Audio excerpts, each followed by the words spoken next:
తెలంగాణలో లోక్సభ ఎన్నికల పోలింగ్ ముగిసిన తర్వాత కూడా రాజకీయం రసవత్తరంగా సాగుతుంది. ఖమ్మం, వరంగల్, నల్గొండ జిల్లాల గ్రాడ్యుయేట్స్ ఎమ్మెల్సీ ఎన్నిక ఉండటంతో అన్ని పార్టీలు కూడా దానికి సమాయత్తమవుతున్నాయి. సోషల్ మీడియా వేదికగా ఎవరికి వారు యుద్ధం చేసుకుంటుంటే ఇక మరోవైపున ప్రభుత్వంపై అప్పుడే ఆందోళన కార్యక్రమానికి బీఆర్ఎస్ శ్రీకారం చుట్టింది.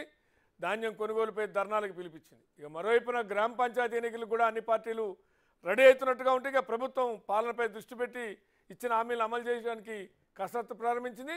డిబేట్లోకి వెళ్దాం, వివరాలంటే తెలుసుకుందాం. ముందుగా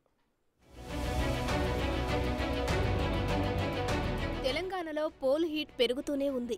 ఇప్పటికే అసెంబ్లీ, లోక్సభ ఎన్నికలతో గత 5-6 నెలలుగా రాష్ట్రంలో పూర్తిగా రాజకీయ వాతావరణమే కంటిన్యూ అవుతూ వచ్చింది. లోక్సభ పోలింగ్ ముగియడంతో ఇక సీన్ మారుతుందనుకుంటే వరంగల్, ఖమ్మం, నల్గొండ పట్టభద్రుల ఎమ్మెల్సీ ఉప ఎన్నిక వచ్చి పడింది. 2021లో ఎమ్మెల్సీ స్థానానికి జరిగిన ఎన్నికల్లో బీఆర్ఎస్ అభ్యర్థి పల్లా రాజేశ్వర్ రెడ్డి గెలిచారు. అయితే గత ఏడాది డిసెంబర్లో జరిగిన అసెంబ్లీ ఎన్నికల్లో జనగామ ఎమ్మెల్యేగా పల్లా రాజేశ్వర్ రెడ్డి గెలిచారు. దీంతో ఎమ్మెల్సీ పదవికి రాజీనామా చేయడంతో ఉప ఎన్నిక వచ్చింది.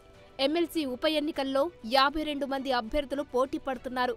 కాంగ్రెస్ నుంచి తీన్మార్ మల్లన్న పోటీలో ఉండగా బీజేపీ నుంచి ప్రేమేందర్ రెడ్డి, బీఆర్ఎస్ నుంచి రాకేష్ రెడ్డి పోటీ చేస్తున్నారు. సో ఈ ప్రచారాలు కూడా జోరుగా సాగుతున్నాయి.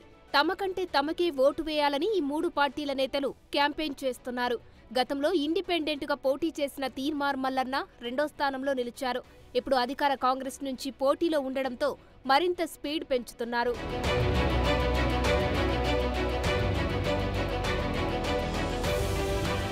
వరంగల్, ఖమ్మం, నల్గొండ పట్టభద్రుల ఎమ్మెల్సీ బైపోల్ ఈ నెల 27న జరగనుంది.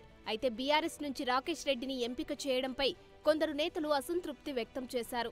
కేటీఆర్ నిర్వహించిన సన్నాహక సమావేశాలకు చాలా మంది వరంగల్ కీలక నేతలు గైర్హాజరయ్యారు. ఎమ్మెల్సీ ఉప ఎన్నిక గులాబీ పార్టీకి అగ్ని పరీక్షగా మారింది. 2007 నుంచి 2021 దాకా 4 సార్లు బీఆర్ఎస్ అభ్యర్థులే గెలిచారు. కానీ ఇప్పుడు మాత్రం అసంతృప్తులతో పరిస్థితులు అనుకూలంగా లేవన్న వాదన వినిపిస్తోంది.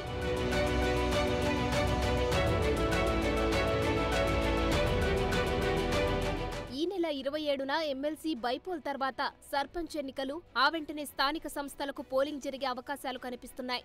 ఇప్పటికే సర్పంచ్ ఎన్నికలపై కార్యాచరణ సిద్ధమైంది. బ్యాలెట్ ద్వారా ఈ ఎన్నిక జరుగుతుంది. రిజర్వేషన్ల ఖరారుపైన చర్చ జరుగుతోంది. గత సర్కార్ తీసుకున్న నిర్ణయాలను మారుస్తారా, గతంలో మాదిరిగానే ఇప్పుడు అదే రిజర్వేషన్లను ఫాలో అవుతారా అన్నది ఆసక్తికరంగా మారింది.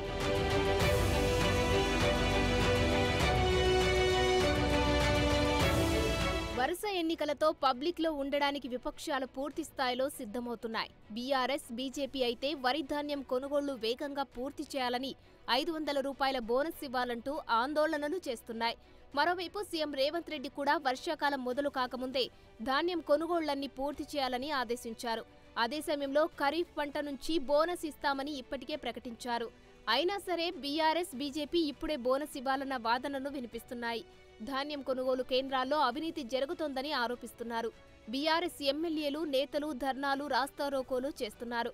రైతులకు ఇచ్చిన హామీలన్నీ నిలబెట్టుకోవాలంటున్నారు. ఈ రైతాంగాన్ని అన్ని రకాలుగా మోసం చేసి బోనస్ పేరు మీద మాట ఇచ్చి అది బోగస్ అని చెప్పి ఈ ప్రభుత్వం బోగస్ ప్రభుత్వంగా మారింది. 500 రూపాయలు బోనస్ ఇస్తామని నిన్న మొన్నటి వరకు చెప్పి నిన్న ఎన్నికల పోలింగ్ కాగానే సన్న బియ్యానికి మాత్రమే బోనస్ ఇస్తామని చెప్పి ఈ బోగస్ మాటలు మాట్లాడుతున్నటువంటి ముఖ్యమంత్రి గారు, ఈ ప్రభుత్వమే బోగస్ ప్రభుత్వంగా మారిపోయింది. మొన్నటి వరకు రైతు బంధు, గత ప్రభుత్వం ఇవ్వాల్సినటువంటి రైతు బంధు ఇప్పటి వరకు ఇవ్వలే. రైతు బంధు కాదు, రైతు భరోసా వేస్తామనడం, రుణమాఫీ ఇంతవరకు కాలేదు. రైతు బందే వస్తుంది, రైతు భరోసా వచ్చే పరిస్థితి లేదు. ముఖ్యంగా అందులో ఇంపార్టెంట్ ఏంటంటే వెంటనే ఎంఎస్పి ఇస్తూ కూడా వరికి 500 రూపాయలు బోనస్ పాటిస్తాము. దాని ఎగ్జాంపుల్గా ఛత్తీస్గఢ్లో ఎలా ఇస్తుండ్రో అలానే ఇక్కడ ఇస్తామని చెప్పేసి ప్రజలకు హామీ కూడా జరిగింది. కానీ ఈరోజు మళ్ళీ ప్రభుత్వం మాట మార్చే ప్రయత్నం చేస్తుంది. వరుస ఎన్నికల నేపథ్యం, అటు ప్రజాపాలన విషయంలో తీసుకోవాల్సిన నిర్ణయాలపై శనివారం రోజున తెలంగాణ మంత్రివర్గ సమావేశం జరగబోతుంది. ఇందులో రైతు రుణమాఫీ, రైతు భరోసా సహా రైతులకు ఇచ్చిన ఇతర హామీలు నెరవేర్చడంపై కీలక నిర్ణయాలు ఉంటాయని తెలుస్తోంది.